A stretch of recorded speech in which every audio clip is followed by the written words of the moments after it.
السلام علیکم، کیسے ہیں آپ سب؟ میں امید کرتی ہوں آپ سب ٹھیک ہوں گے، خیریت سے ہوں گے۔ تو ناول پڑھ رہے تھے ہم پری زاد، اس کے رائٹر ہیں ہاشم ندیم۔ تو آج ہم ایپیسوڈ 2 کا آغاز کرتے ہیں۔ اگلے روز ناہید کے گھر کے باہر ہی مجھے ماجد نے دھر لیا۔ ہاں شہزادے، یہ کیا چکر ہے؟ ہمارے سجن کے گھر؟ وہ بھی ہم سے چھپ چھپ کے؟ میں نے ماجد کو ٹیوشن والی بات بتائی۔ ماجد نے ایک لمبی سی سرد آہ بھری۔ ہاں میاں، یہی تو فائدے ہوتے ہیں لکھ پڑھ جانے کے۔ چلو عیش کرو، میری قسمت میں تو شاید ویسے بھی اس ظالم کی نظر نہیں ہے، کبھی پلٹ کر دیکھتی تک نہیں۔ پھر ماجد کو جیسے کچھ یاد آ گیا۔ ارے ہاں یاد آیا یار، ایک خط تو لکھ دے کسی کے نام۔ دراصل میری لکھائی اتنی اچھی نہیں، اور سنا ہے لڑکیوں پر اچھی لکھائی کا بڑا اثر پڑتا ہے۔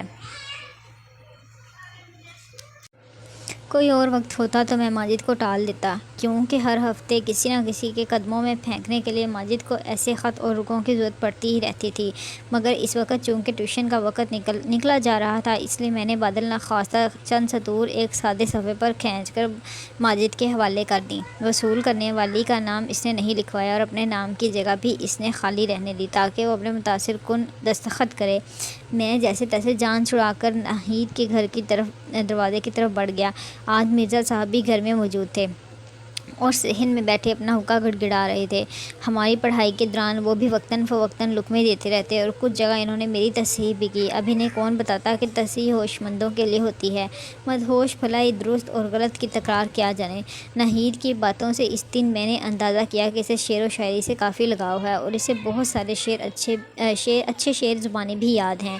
مگر میرے ساتھ ایک بہت عجیب سا مسئلہ یہ تھا کہ میں دن بھر شام کے 4 بجنے کا انتظار کرتا رہتا، پل پل کانٹوں پر کاٹ کر گزار دیتا، مگر جیسے ہی ناہید میرے سامنے آتی اور اس کے حسن کے نور کی پہلی کرن میری آنکھوں میں پڑتی، میری نظریں خود بخود جھک جاتی تھیں۔ مجھے ناہید کے گھر ٹیوشن پڑھانے کے لیے جاتے ہوئے 7-8 روز ہو چکے تھے، اور ان 7-8 دنوں میں نے شاید 7 پل کے لیے بھی اس کے چہرے کو براہ راست نظر بھر کے نہیں دیکھا تھا۔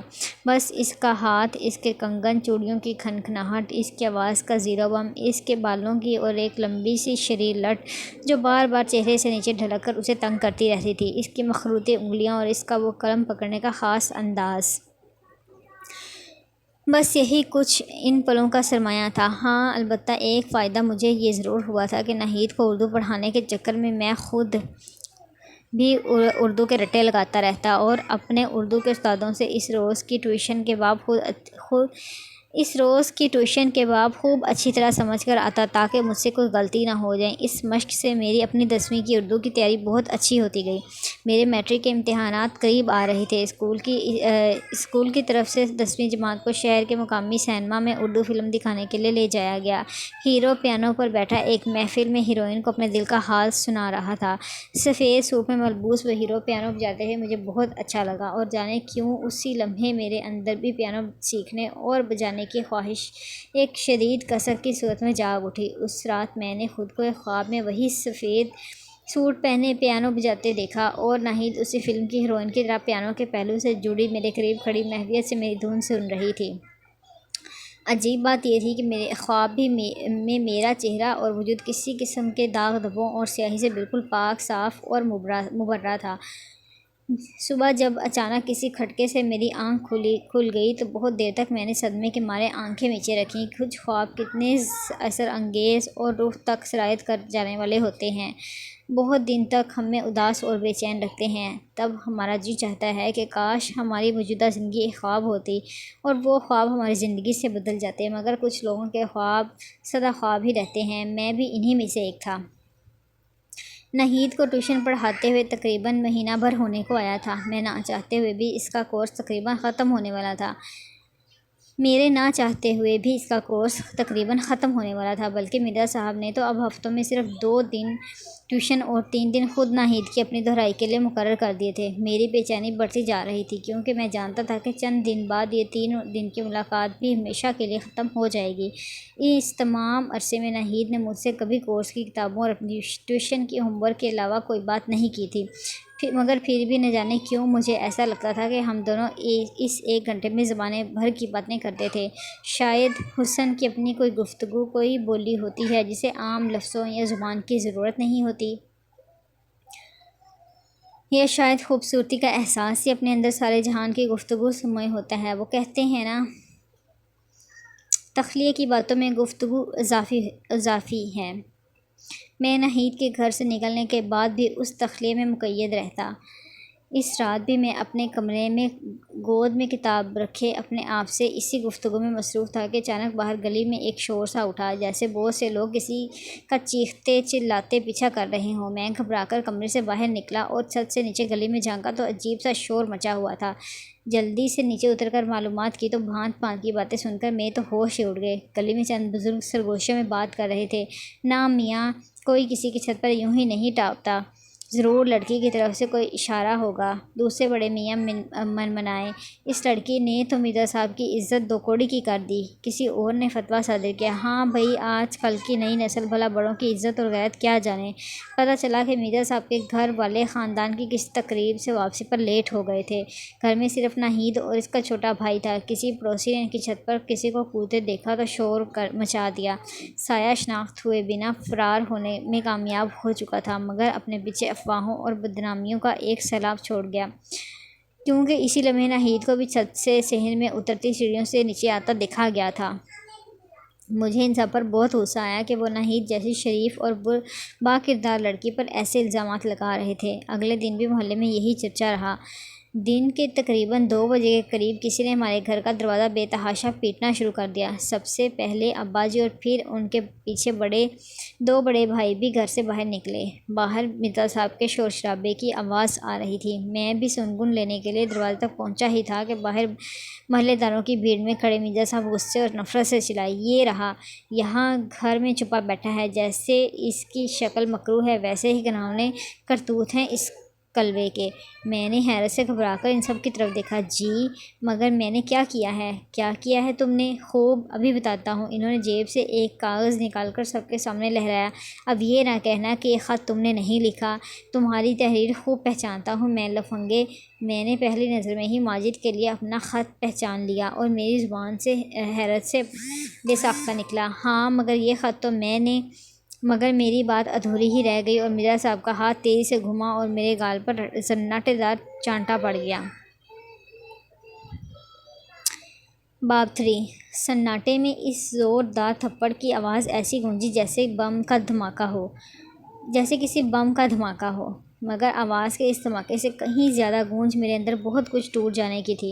مرزا صاحب نے اس تمانچے کے بعد مجھے کچھ کہنے کا موقع ہی نہیں دیا اور چیخ چیخ کر مجمع کو بتانے لگے کہ گزشتہ رات ان کی چھت پر کوئی اور نہیں، میں کودا تھا، اور اس بات کی خبر ناہید کی امی کو صبح سویرے اس وقت ہوئی جب وہ چھت پر گیلے کپڑے ڈالنے کے لیے گئیں اور انہیں وہاں چھت پر ایک کونے میں میرا خط لکھا ہوا ملا۔ یہ خط ٹوٹا مڑا سا پڑا ہوا تھا۔ وہ سب گھر والے میری تحریر اچھی طرح پہچانتے تھے، کیونکہ ناہید کا اردو کا رجسٹر میری تحریر سے بھرا پڑا تھا۔ سارے محلے دار مجھے لعنت ملامت کرنے لگے۔ آس پاس گلی کے مکانوں کی چھتوں اور کھڑکیوں میں سے محلے کی عورتیں بھی جھانک جھانک کر ایک دوسرے کو اشارے کر رہی تھیں۔ میرا بس نہیں چل رہا تھا کہ کسی طرح زمین شک ہو اور میں اس کے اندر سما جاؤں۔ مرزا صاحب کے بھاری چانٹے کی نشان اگلے 3 دن میں دھیرے دھیرے میرے گالوں سے مدھم پڑنے لگے، مگر میری روح پر لگے اس تھپڑ کے داغ عمر بھر منجمد نہ ہونے پائے۔ بھیڑ کے چھوٹتے ہی ابا اور بڑے بھائی مجھے گردن سے پکڑ کر گھسیٹتے ہوئے گھر کے صحن میں لے آئے، پھر جس کے ہاتھ میں جو آیا اس نے میرے جسم پر سیاہ نیل ڈال دیے۔ بدن پر چوٹ کے نشان نیل گوں ہوں تو انہیں نیل کہا جاتا ہے، مگر گھائل کا پورا جسم ہی سیاہ پڑ جائے تو ایسے نیل کو کیا کہا جائے۔ میں نے بہت کوشش کی کہ انہیں یہ بتا سکوں کہ وہ خط میری تحریر میں ضرور تھا مگر میرا نہیں تھا، مگر کسی نے میری ایک نہ سنی۔ اچھا تو یہ تھی تمہاری ٹیوشن، خوب عزت افزائی کرائی ہے آج ہماری، ڈوب مرو شرم سے۔ عشق لڑانے سے پہلے اپنی شکل تو آئینے میں دیکھ لینی تھی۔ جسم پر ہر چوٹ کے ساتھ میری روح پر بید کی طرح پڑنے والا ایک تانا بھی کسی تازیانے کی طرح میرے کانوں میں پگھلے سیسے کی طرح لگاتار انڈیلا جا رہا تھا۔ بہت دن تک تو میں شرم کے مارے اپنے چھت والے کمرے سے باہر نہیں نکلا۔ سارے گھر والوں نے تقریباً میرا بائیکاٹ کر رکھا تھا۔ میں دن بھر کمرے میں بیٹھا یہ سوچتا رہتا تھا کہ آخر ماجد کو دیا گیا یہ رکا ناہید کی چھت سے کیسے برآمد ہوا۔ ضرور اس بدمعاش نے ناہید کو اکیلا جان کر اس کے گھر کودنے کا منصوبہ بنایا ہوگا اور شور سے گھبرا کر وہ خط وہیں پھینک کر فرار ہو گیا ہوگا۔ جانے ناہید میرے بارے میں کیا سوچتی ہوگی۔ اسے بھی تو باقی سب لوگوں کی طرح یہی لگا ہوگا کہ میں اسے عشقیہ خط دینے کے لیے رات کو اس کی چھت ٹاپا تھا۔ مجھے سمجھ نہیں آ رہا تھا کہ کس طرح ناہید تک اپنے دل کی بات پہنچاؤں کہ مجھے اپنی شکل اور اپنی اوقات کا اچھی طرح سے اندازہ ہے اور میں کبھی ایسی گستاخی کا سوچ بھی نہیں سکتا۔ میرے دل میں اس کے لیے جو بھی تھا وہ ہمیشہ کے لیے میرے دل کے کسی نازک گوشے میں پنہاں رہنے کے لیے تھا۔ پجاری کی پوجا کسی صلے کی تمنا کے لیے تو نہیں ہوتی۔ پروانے کو شمع سے موم کا دان کب چاہیے ہوتا ہے؟ اسے تو بس جل جانا ہوتا ہے۔ مجھے بھی صرف جلنے سے واسطہ تھا۔ روشنی کس کے حصے میں آئے اس سے بھلا مجھے کیا غرض تھی؟ مگر اب ناہید سے ملنا تو درکنار گھر والوں نے اس کے گھر کے دروازے کے سامنے سے گزرنے سے بھی منع کر دیا تھا۔ 10ویں کے امتحانات میں نے بوجھل دل اور الجھے ہوئے دماغ کے ساتھ دیے اور بمشکل سیکنڈ ڈویژن میں پاس ہوا تھا۔ بڑی مشکل سے ابا نے کالج جانے کی اجازت دی، وہ بھی اس شرط پر کہ اپنی کتابوں اور کالج کی فیس کا خرچہ میں خود برداشت کروں گا۔ میں نے سوچ رکھا تھا کہ کالج کے بعد شام کو کوئی چھوٹی موٹی نوکری یا کسی دکان پر کام پکڑ لوں گا۔ اس لیے کالج میں داخلے کی کوشش کے ساتھ ساتھ میں دن بھر شہر کے چھوٹے موٹے ہوٹلوں، پیٹرول پمپس وغیرہ پر کام ڈھونڈنے کے لیے بھٹکتا رہتا۔ ایسے ہی ایک دن شہر کے پارسی ہوٹلوں والی سڑک پر کسی ہوٹل سے ڈانٹ کھا کر نکلا تو ایک لمحے کے لیے مجھے یوں لگا کہ میری آنکھوں کو دھوکا ہوا ہے، مگر میں نے آنکھیں مل کر غور سے دوبارہ دیکھا۔ ہاں، وہ ناہید ہی تھی جو کسی کے ساتھ شاید اسکول کی چھٹی کے بعد قریبی ریسٹورنٹ میں چائے پینے آئی تھی۔ ناہید اب 10ویں جماعت کی طالبہ تھی اور اس علاقے میں اسکول یا کالج کی طالبات کا گروپس کی شکل میں چائے پینے یا بریک میں گرما گرم سموسے چٹنی کی پلیٹ اڑانے کے لیے آنا معمول کی بات تھی۔ میرا دل زور سے دھڑکا۔ شاید آج ہی وہ موقع تھا جب میں ناہید سے مل کر اس کی غلط فہمی دور کر سکتا تھا، مگر جانے اس کے ساتھ اور کون کون ہو، اور اگر کہیں ناہید نے برا منایا اور غصہ کیا تو پھر ایک اور تماشا نہ کھڑا ہو جائے، اور اگر کہیں ناہید نے گھر جا کر اپنے والد کو اس بات کی شکایت کر دی تو پھر تو میرے ابا کے ہاتھوں میرا خون ہی ہونا لازمی تھا۔ مگر میرے پاس اور چارہ بھی کیا تھا؟ جانے پھر دوبارہ ناہید سے زندگی بھر اس طرح آمنا سامنا ہو بھی پائے یا نہیں۔ مجھے ایک بار کوشش تو ضرور کرنی چاہیے۔ آخر ناہید نے بھی تو خود بھی تو مہینہ بھر مجھ سے پڑھا ہے، میرے بارے میں کچھ اندازہ تو اس نے بھی لگایا ہوگا اتنے عرصے میں نے تو کبھی نظر بھر کر بھی اسے نہیں دیکھا۔ میں اپنے آپ سے لڑتا خود ہی فیصلہ کر کے انہیں رد کرتا رہا اور پھر اپنے اندر کی جنگ سے گھبرا کر میں نے مزید کچھ سوچے بنا اس کیفے کی طرف قدم بڑھا دیے۔ اندر بہت رش تھا۔ کالج کی لڑکے لڑکیاں، عام لوگ، کچھ مستقل قسم کے گاہک نما بوڑھے کبھی کھڑکیوں کے پاس قبضہ جمائے بیٹھے ہوئے تھے اور حسب معمول ایسی ہی باتیں کر کے آہیں بھر رہے تھے کہ ان کا دور کیسا سنہرا زمانہ تھا۔ اب تو بس افراتفری اور نفسا نفسی کا عالم ہے۔ شاید انسان کے ازل سے ابد تک یہی ایک مجبوری اور کمزوری رہی ہے کہ وہ اپنے حال کو کبھی بھی دل سے برت نہیں پاتا، اپنے حال سے کبھی لطف اندوز نہیں ہو پاتا، اور وہی حال بیت کر جب اس کا ماضی بن جاتا ہے تو اسے یاد کر کر کے آہیں بھرتا ہے۔ کیا زمانہ تھا! کاش ہم اپنے حال میں بھی ماضی جیسی مٹھاس بھرنے کا کوئی جادو سیکھ پاتے۔ میں ماضی اور حال کی اس تقریر کے درمیان حال میں کھڑا ادھر ادھر ناہید کو تلاش کرنے کی کوشش کر رہا تھا، اور پھر وہ مجھے ایک کیبن کے پردے کی اوٹ میں بیٹھی دکھائی دی۔ مجھے کچھ اطمینان ہوا کہ چلو اس کے ساتھ زیادہ بھیڑ نہیں ہے، لہٰذا بات کرنے میں آسانی ہوگی۔ میں دھڑکتے دل کے ساتھ چھوٹے چھوٹے قدم اٹھاتا کیبن کے پاس پہنچ گیا۔ بیرا کچھ دیر پہلے ہی چائے کی کپ میز پر سجا کر واپس پلٹا تھا۔ ناہید کسی سے بات کر رہی تھی اور اس کے سر پر اس کی سیاہ چادر ہمیشہ کی طرح سلیقے سے ٹکی ہوئی تھی۔ میں نے دل کڑا کر کے زور سے کھنکار کر اپنی موجودگی کا احساس دلایا اور دھیرے سے ناہید کو سلام کیا۔ اس کی سہیلی ابھی تک پردے کی اوٹ میں بیٹھی ہوئی تھی، میری نظر سے اوجھل تھی۔ ناہید نے چونک کر میری طرف دیکھا اور مجھے دیکھتے ہی اس کے چہرے کا رنگ جیسے اڑ سا گیا۔ میں نے دلاسا دینے کے لیے قدم بڑھایا کہ میرا مقصد اس کی بدنامی نہیں ہے، میں تو صرف اس کی غلط فہمی دور کرنا چاہتا ہوں، مگر کیبن میں بیٹھے دوسرے شخص کو دیکھتے ہی خود میرے حواس ایک پل میں ہی کسی دھماکے سے بلب کی طرح فیوز ہو گئے۔ ناہید کے سامنے کوئی اور نہیں، ماجد بیٹھا تھا، وہی ماجد جس نے مجھ سے ناہید کے لیے وہ رکا لکھوایا تھا اور جس کی وجہ سے سارے زمانے نے میرے نام اور وجود پر تھو تھو کی تھی۔ ماجد بھی پل بھر کے لیے گھبرا گیا۔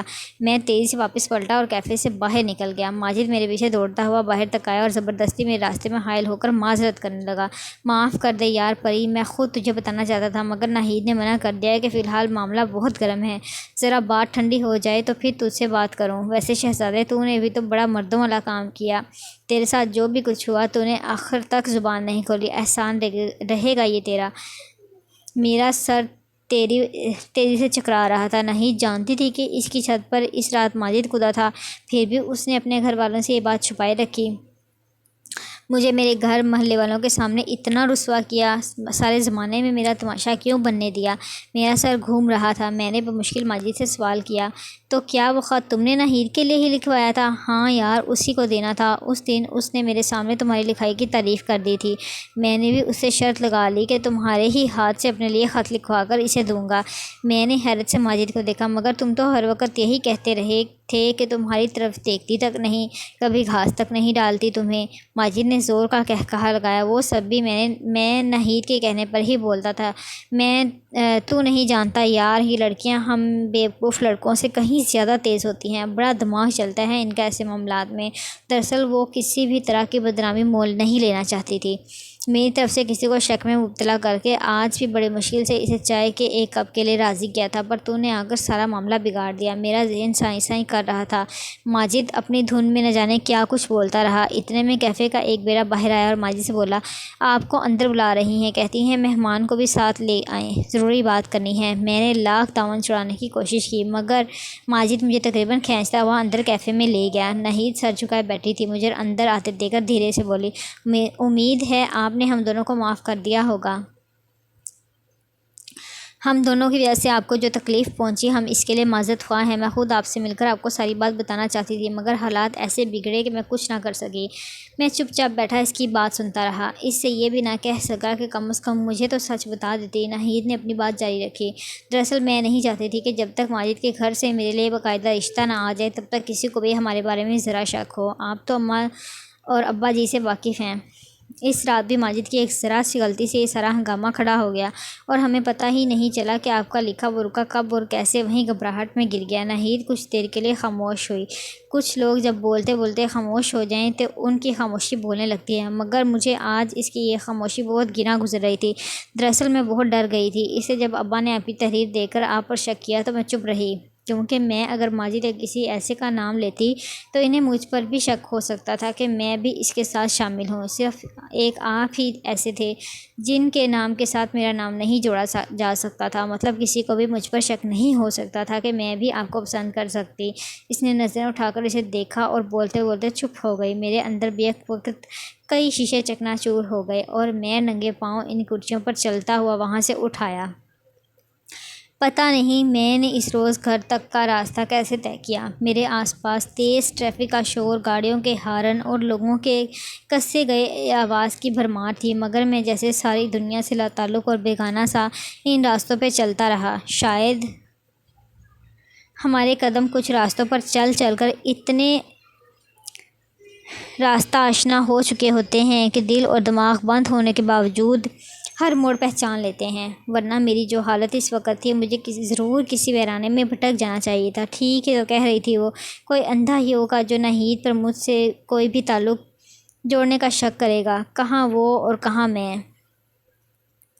اس نے کتنی آسانی سے یہ بات کہہ دی۔ بعض حقائق ہم پر پہلے دن سے ہی روز اول کی طرح عیاں ہوتے ہیں، مگر پھر بھی کسی کی زبان سے ان کی تشریح ہمیں کس قدر سوگوار کر دیتی ہے۔ ہم کمزور انسان اپنے اندر اتنی خود فریبیاں کیوں پالے رکھتے ہیں؟ شاید اس لیے اپنی پیدائش سے لے کر اپنی موت تک انسان جانے کتنی بار ٹوٹتا ہے، مگر ناہید کی پسند ماجد کیسے ہو سکتا ہے؟ سارا محلہ ماجد کے قصوں سے واقف تھا، مگر پھر بھی ناہید۔ میرا ذہن سن ہو گیا۔ مطلب یہ ہوا کہ انسان کی ظاہری شخصیت ہی آخرکار فتح یاب ہوتی ہے۔ یہ اندر کی خوبصورتی، دل کی سچائی وغیرہ جیسی فضول کتابی باتیں ہمیشہ کی طرح ایک بار پھر یکسر غلط ثابت ہو گئی تھی۔ شاید یہ ساری کتابی تکرار مجھ جیسے پریزادوں کی تسلی کے لیے ہی تھی۔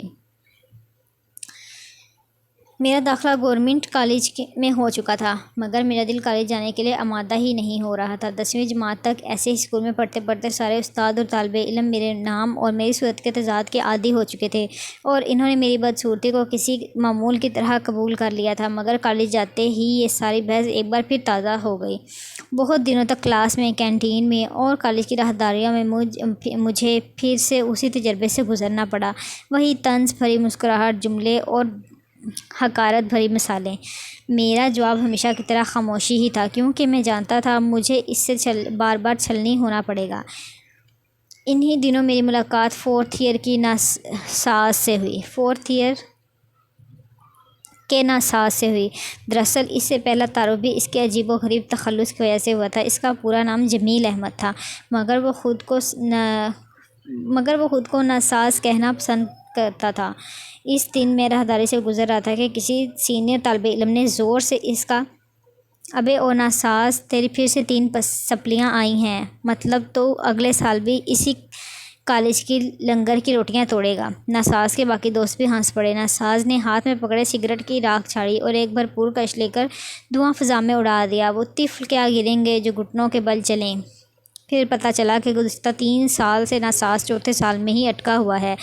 نہ اسے پاس ہونے کی جلدی تھی اور نہ ہی کالج والے اسے نکالنے پر آمادہ، کیونکہ وہ کالج کی ادبی سوسائٹی کا صدر تھا اور اس کی صدارت میں کالج بہت سی ٹرافیاں اور کپ جیت چکا تھا۔ وہ ایک بہترین مقرر، شاعر اور افسانہ نگار تھا۔ اگلی صبح میں کالج کے گیٹ سے اندر داخل ہوا تو ناساز گیٹ کے قریب ہی بے چینی سے ٹہل رہا تھا۔ مجھے دیکھتے ہی اس نے اشارے سے مجھے اپنے قریب بلایا۔ بات سنو لڑکے، میں جھجکتا ہوا اس کے قریب پہنچا۔ سگریٹ پیتے ہو؟ میں نے انکار میں سر ہلایا۔ وہ بیزاری سے بولا، پھر کیا خاک جیتے ہو؟ میری جیب میں اس وقت شام کی ٹیوشن سے ملنے والے چند روپے پڑے تھے۔ میں سیدھا وہاں سے کینٹین گیا اور سب سے بہتر برانڈ کی ایک ڈبی اور ماچس لے کر دوبارہ ناساز کے پاس آیا۔ وہ سگریٹ اور ماچس اس کی ہتھیلی پہ رکھ دیے۔ وہ سگریٹ دے کر چونک سا گیا۔ اس نے جلدی سے سگریٹ سلگا کر 2-4 بھرپور کش لگائے اور میں نے پہلی مرتبہ نکوٹین کو اپنے سامنے بیٹھے شخص کی رگوں میں پوری طرح صلاحیت ہوتے ہوئے محسوس کیا۔ اس نے مزید چند کش لیے۔ میں پلٹ کر جانے لگا۔ ناساز نے جلدی سے مجھے آواز دے کر روکا اور مجھے غور سے دیکھتے ہوئے بولا، پیسے تھے تمہارے پاس؟ ہاں، کرائے کے پیسے تھے جو آج تمہارے کام آ گئے۔ وہ زور سے ہنسا اور ہاتھ بڑھا کر بولا، مجھے ناساز کہتے ہیں۔ میں اپنا تخلص ناشاد رکھنا چاہتا تھا، مگر پتہ چلا کہ میرے حق میں پہلے ہی کوئی موسیقار ڈاکہ ڈال کر لے گیا ہے۔ تمہارا نام کیا ہے؟ میں نے اٹکتے ہوئے اپنا نام بتایا، پریزاد۔ ناساز نے زور سے واہ کہا، نام تو بڑا شاعرانہ رکھا ہے پیارے۔ زندگی میں پہلی مرتبہ کسی کے لہجے اور نظر میں اپنا نام سن کر طنز اور تمسخر کی جھلک دکھائی نہیں دی۔ یہ میری اور ناساز کی دوستی کی ابتدا تھی۔ میری زندگی کا پہلا دوست جس سے بات کرتے ہوئے میری زبان لڑکھڑاتی نہیں تھی اور نہ ہی مجھے ٹھنڈے پسینے آتے تھے۔ سگریٹ اس کی زندگی کا ایسا لازمی جز تھا کہ کبھی کبھی مجھے یوں محسوس ہونے لگتا جیسے ناساز سگریٹ کو نہیں، سگریٹ دھیرے دھیرے ناساز کو پی رہا ہے، نگل رہا ہے۔ وہ مجھ سے عمر میں 5-6 سال بڑا تھا، مگر اپنی باتوں سے وہ کوئی بڑی روح دکھائی دیتا تھا۔ چند ہفتوں بعد شہر کے تمام مردانہ اور زنانہ کالجوں کے درمیان تقریری مقابلے ہوئے تو ناساز کا جادو سر چڑھ کر بولنے لگا۔ میں ایسی تقریبات میں جانے سے حتی الامکان گریز کرتا تھا، مگر وہ فائنل مقابلے کی تقریب میں مجھے کسی طرح زبردستی پکڑ کر لے گیا۔ حال میں ایک جانب ہمارے کالج کے لڑکوں کی نشستیں لگی ہوئی تھیں اور دوسری جانب لڑکیوں کے کالج کی طالبات بیٹھی اپنی کالج کے مقررات کی حوصلہ افزائی کے لیے شور مچا رہی تھی۔ میں ایک کونے میں سکڑ کر بیٹھا رہا۔ ناساز نے اپنی دھواں دار تقریروں سے ماحول کو گرما دیا، مگر نہ جانے آخری مرحلہ پر وہ کیوں پسپا ہو گیا اور لڑکی نے پہلا انعام جیت لیا۔ میں نے باہر نکلتے ہی اسے براہ راست اپنے اس خدشے کا اظہار کر دیا کہ وہ جان بوجھ کر ہارا ہے۔ ناساز دھیرے سے مسکرایا، اگر تم دھیان سے دیکھتے تو تمہیں پتہ چلتا کہ میں جیت گیا ہوں۔ زندگی میں ہر بازی اول اور دوم نمبر سے نہیں ناپی جاتی۔ پھر اس نے غور سے مجھے دیکھا۔ تم نے کبھی کسی سے محبت کی ہے پریزاد؟ پل بھر کے لیے مجھے یوں محسوس ہوا کہ ناساز بھی باقی لوگوں کی طرح میرا مذاق اڑا رہا ہے، مگر مجھے اس کی آنکھوں میں اس کے سوال کی سچائی دکھائی دی۔ میں نے سر جھکا کر دھیرے سے جواب دیا، مجھ سے بھلا کون محبت کرے گی؟ کیوں تم سے محبت کیوں نہیں کی جا سکتی؟ میں چپ رہا۔ ناساز نے نصیحت کی، شعر یاد رکھا کرو، صنف نازک پہ بڑا اچھا اثر پڑتا ہے اچھے شعروں کا۔ پھر کچھ سوچ کر بولا، منیر نیازی کو پڑھا کرو اور اس کی ایک نظم تو زبانی یاد کر لو، ہمیشہ دیر کر دیتا ہوں، ضروری بات کہنی ہو، کوئی وعدہ نبھانا ہو، اسے آواز دینی ہو، اسے واپس بلانا ہو، ہمیشہ دیر کر دیتا ہوں میں، کسی کو موت سے پہلے کسی غم سے بچانا ہو، حقیقت اور تھی کچھ اس کو بتانا ہو، ہمیشہ دیر کر دیتا ہوں۔ میں نے جلدی ساری نظم اپنی کاپی میں نوٹ کر لی اور اسی وقت اس کا رٹا بھی لگا لیا۔ بس اب یاد رکھنا کہ تمہیں اپنی گفتگو کے دوران کسی نہ کسی بہانے یہ نظم دہرانی ہے۔ میں تمہیں چند اور اثر انگیز غزلیں اور نظمیں بھی یاد کروا دوں گا، کیا سمجھے؟ میں نے جلدی سے کسی بچے کی طرح سر ہلایا۔ مجھے یاد آیا کہ ناہید کو بھی شعر و شاعری سے کافی گہرا لگاؤ تھا اور شاید ماجد کو بھی بہت سے شعر یاد تھے۔ ناہید کا خیال آتے ہی میرے گال میں شدید جلن کا احساس ہوا۔ اگلے چند دنوں میں ناساز نے مجھے بہت سی نظمیں یاد کروا دیں، اور پھر جس دن میں نے بزم ادب کے پیریڈ میں کھڑے ہو کر محبت اب نہیں ہوگی، ابھی کچھ دن بعد میں ہوگی، یہ کچھ دن بعد میں ہوگی، محبت اب نہیں ہوگی، یہ کچھ دن بعد میں ہوگی، گزر جائیں گے جب یہ دن، یہ ان کی یاد میں ہوگی، سنائی تو پہلی مرتبہ کلاس کے لڑکوں نے دل سے میرے لیے تالیاں بجائی اور استاد نے بھی مجھے زندگی میں پہلی مرتبہ شاباش دی۔ ناساز کی کہی ہوئی بات سچ ثابت ہو رہی تھی۔ لوگ میری بات غور سے سننے لگے تھے۔ میرے دل میں ایک عجیب سی خواہش انگڑائیاں لینے لگی کہ کبھی کالج میں پہلے کی طرح لڑکے اور لڑکیوں کے اداروں کا مقابلہ ہو اور میں بھی اسٹیج پر جا کر ناساز کی طرح کچھ پڑھوں۔ میں نے بڑے سارے شاعروں کو تقریباً حفظ کر لیا اور مجھے کالج کی بزم ادب کی ٹیم میں بھی شامل کر لیا گیا تھا۔ اس کوشش میں میرے اندر بھی جھوٹا ہی صحیح مگر ایک چھوٹا موٹا شاعر پلنے لگا تھا۔ میری باتوں میں شاعری کا رنگ جھلکنے لگا۔ ناساز کسی منچے ہوئے استاد کی طرح میری شاعرانہ تربیت کر رہا تھا اور وہ کہیں سے بھی اچانک نازل ہو جاتا۔ یہ کیا غالب اور میر کے رٹے لگاتے رہتے ہو؟ آج کل کی لڑکیاں اتنی مشکل شاعری بھلا کب سمجھتی ہیں؟ احمد فراز کو پڑھا کرو، اور ہاں کبھی کبھی ساحر لدھیانوی کو دہرانے میں بھی کوئی حرج نہیں ہے۔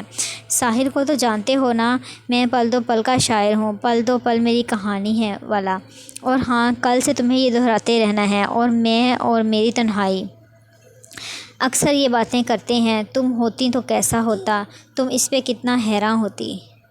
میں دبے لفظوں میں ناساز کو یہ سمجھانے کی کوشش کرتا کہ جس کسی ایک کے لیے مجھ سے یہ ساری مشق کروا رہا ہے، اس ایک کا تو میری زندگی میں کوئی وجود ہی نہیں، پھر یہ تیاری کس کام کی؟ مگر ناساز بھلا میری کب سنتا تھا۔ ایک دن کالج سے واپسی کے راستے پر وہ میری اسی تربیت میں مصروف تھا کہ میری نظر پرانے کباڑی کی دکان کے مٹیالے شیشے سے اندر پڑی اور میرے قدم وہیں جم گئے۔ اندر ایک پرانا پیانو پڑا تھا۔ کباڑیے نے میری دلچسپی محسوس کی تو جلدی سے بولا، خالص شیشم کی لکڑی کا ہے، انگریز کے پرانے کلب سے خریدا ہے، خریدو گے؟ صرف 13,000 میں دے دوں گا۔ میں نے اپنی جیب دیکھی، 280 روپے پڑے تھے۔ میں نے دھیرے سے کباڑیے سے کہا، ایک دن ضرور خریدوں گا۔ ہم دونوں آگے بڑھ گئے۔ میں تھکے ہارے قدموں سے گھر واپس پہنچا تو صحن میں داخل ہوتے ہی ایک جھٹکے سے رک گیا۔ صحن میں ناہید کی امی کھڑی میری اماں سے کچھ بات کر رہی تھیں۔ ان دونوں نے قدموں کی آواز سن کر میری طرف دیکھا۔ باب نمبر 4۔ ناہید کی امی نے مجھے دیکھ کر برا سا منہ بنایا اور امی کو تاکید کرتے ہوئے باہر نکل گئیں۔ ارے بہن آنا ضرور، ہم لوگ زیادہ عرصے تک ناراضگیاں پالنے کے شوقین نہیں ہیں۔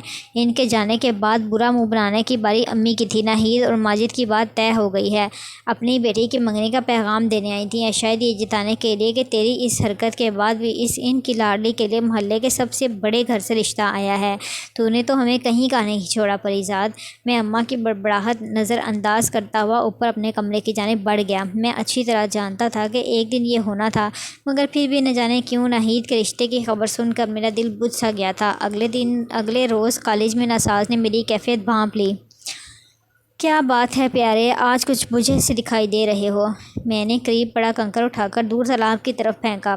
تو اس سے پہلے تم نے کب مجھے جلتے یا جگمگاتے دیکھا ہے؟ وہ میرے قریب آ کر بیٹھ گیا۔ جل تو رہے ہو اور بڑی شدت سے جل رہے ہو، مگر یہ جلن جگمگانے والی نہیں، اندر ہی اندر راکھ کر دینے والی ہے۔ بتاؤ گے نہیں کب سے سلگ رہے ہو؟ میں نے اسے ناہید والی ساری بات بتا دی۔ ناساز نے سن کر ایک سرد سی آہ بھری۔ منزلیں اپنی، راستے اپنی جگہ، جب قدم ہی ساتھ نہ دیں تو مسافر کیا کرے؟ پھر کسی بڑے بزرگ کی طرح بیٹھ کر مجھ سے عہد لینے لگا۔ مجھ سے ایک وعدہ کرو، آج کے بعد اپنے اندر لگی اس آگ کو کبھی بجھنے نہیں دو گے۔ یہ جیون بنا اس من کی ناز کے صرف ایک سرد خانہ، ایک بوجھ ہوتا ہے، اس لیے بندے کے اندر یہ سلگن سلگتی رہنی چاہیے۔ عام انسان سے بھی بڑے بڑے کارنامے کروا جاتی ہے۔ یہ تڑپ ہے، یہ جلن عام طور پر آدمی گلی تیلی کی طرح ساری عمر سیلن سے بھری نم زندگی گزار دیتا ہے، مگر اسے جلن کے لیے ماچس کی رگڑ میسر نہیں آتی۔ اس لڑکی سے ناکام محبت نے تمہیں وہیں رگڑ فراہم کر دی ہے۔ اب جل گئے ہو تو خود کو بجھنے مت دینا۔ اس وقت مجھے ناساز کی بات ٹھیک طرح سے سمجھ میں نہیں آئی، مگر اس نے ٹھیک ہی کہا تھا، جب مقدر میں آخرکار فنا ہونا ہی ہوتا ہے تو پھر یہ بجھ بجھ کر اور سلگ سلگ کر جینا کیسا؟ تیز بھڑکتے ہوئے شعلے کی طرح جل کر راکھ ہو جانے میں ہی مزہ ہے۔ میں بھی اس روز کے بعد کچھ ایسا جلا کہ میرے اندر سب کچھ بھسم ہو گیا، بس میں اور میری کتابیں، میری چھت اور آسمان پر چمکتے تارے، میرے دوست ستارے، یہی کچھ باقی رہ گیا تھا میری زندگی میں۔ اگلے سال کالج والوں نے رحم کھا کر ناساز کو سند دے ہی دی اور وہ اپنے گاؤں واپس جانے سے پہلے مجھ سے لپٹ کر رو پڑا، اپنا خیال رکھنا اور مجھے بھول مت جانا۔ میں بھیگی پلکوں کے ساتھ ریلوے اسٹیشن پر اس کی گاڑی کو چھوڑتے ہوئے دیکھتا رہا اور بوجھل قدموں کے ساتھ گھر واپس آ گیا۔ کالج کے فائنل ایئر سے قبل ہی ابا اور پھر اماں ایک کے بعد دیگرے چل بسے اور مجھے پہلی بار یتیمی کا احساس اس وقت ہوا جب بڑے بہن بھائیوں نے گھر کے خرچے میں ہاتھ بٹانے کا حکم صادر کر دیا۔ ان سب کی ایک خواہش تھی کہ میں یونیورسٹی میں داخلے کا ارادہ ترک کر کے کہیں کلرک کی یا چپراسی وغیرہ کی نوکری پکڑوں تاکہ میرا بوجھ ان کے کاندھوں سے ہٹ جائے، مگر میں نے کسی نہ کسی طرح انہیں قائل کر ہی لیا۔ کسی سرکاری نوکری کے ملتے ہی میں تعلیم کا سلسلہ ترک کر دوں گا، تب تک میں شام سے رات تک 3-4 ٹیوشنز پڑھا کر گھر کا خرچہ بانٹ سکتا ہوں۔ اب وہ پہلے والا ناکام اور نالائق طالب علم نہیں رہا تھا، ناساز کی لگائی ہوئی آگ کی بھٹی میں تپ کر کندن ہو چکا تھا۔ کالج میں بھی فائنل میں میری تیسری پوزیشن آئی تھی۔ تعلیمی ادارے مجھے فخر سے اپنے ادبی پروگراموں اور مشاعروں میں مدعو کرتے تھے۔ میرا نام ایک ابھرتے ہوئے نوجوان شاعر کے طور پر شہر کے گلی کوچوں میں پھیل رہا تھا۔ لوگ میری سوچ اور لفظوں کی مدح سرائی سے باز نہیں رہ پاتے تھے۔ ہاں، اگر کچھ نہیں بدلا تھا تو میری صورت۔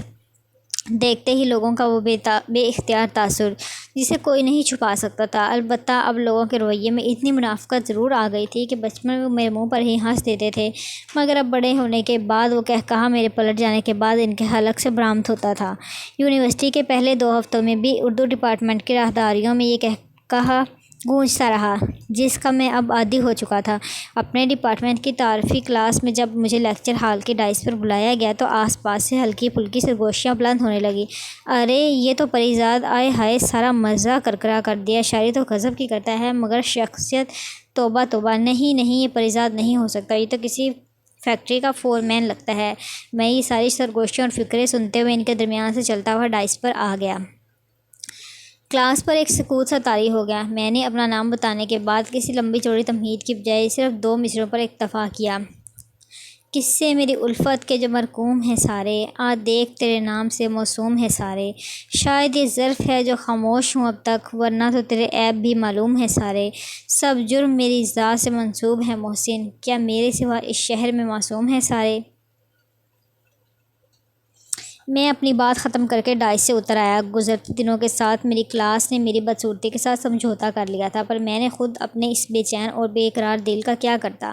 کبھی کبھی تو میرا من کرتا کہ کوئی تیز دھار خنجر لے کر اپنے سینہ چیر ڈالوں اور خود اپنے ہاتھوں سے اپنا یہ روگی دل نکال کر اس کے اتنے چھوٹے چھوٹے ٹکڑے کر دوں کہ پھر کبھی کوئی ٹکڑا سینے میں جڑ نہ پائے۔ مگر پھر میرا سدا کا نادان دل مجھ سے سوال کرتا کہ آخر اس کی خطا ہی کیا تھی؟ صرف اتنی کہ کوئی اسے بھی کبھی پیار بھری ایک نظر سے دیکھ لے، صرف ایک نظر محبت سے بھری، خلوص سے پر، صرف ایک نظر جو میرے لیے ہو۔ میرے دل میں ہوس یا بازاری پن کا کوئی کھوٹ نہیں تھا، میرا اس ایک نظر کے لیے ہر احساس پاک تھا۔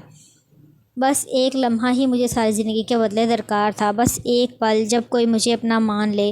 کیا یہ خواہش، یہ تمنا، یہ آس اس قدر گراں، مشکل یا ناممکن اور ناجائز تھی کہ میں اس کے اپنے اندر جاگ اٹھنے پر ساری زندگی خود کو ہی ملامت کرتا رہوں، خود کو ہی مار ڈالوں؟